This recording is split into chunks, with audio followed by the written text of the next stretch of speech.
ये खबर नौशहरा से, जिसके थाना निज़ामपुर की हदूद में सोने की कानों में दो फरीकैन में फायरिंग के तबादले में 5 अफराद जाँ बहक हो गए। इत्तला मिलने पर पुलिस की भारी नफरी मौके पर पहुंची और इलाके को घेरे में ले लिया।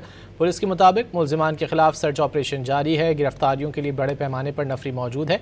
अहले इलाका ने बताया कि सोने की कानों पर लड़ाई के दौरान पहले भी कई अफराद कत्ल हो चुके हैं। ये खबर नौशहरा से, जिसके थाना निज़ामपुर की हदूद में सोने की कानों में दो फरीकैन में फायरिंग के तबादले में 5 अफराद जाँ बहक हो गए। इत्तला मिलने पर पुलिस की भारी नफरी मौके पर पहुंची और इलाके को घेरे में ले लिया। पुलिस के मुताबिक मुलजिमान के खिलाफ सर्च ऑपरेशन जारी है। गिरफ्तारियों के लिए बड़े पैमाने पर नफरी मौजूद है।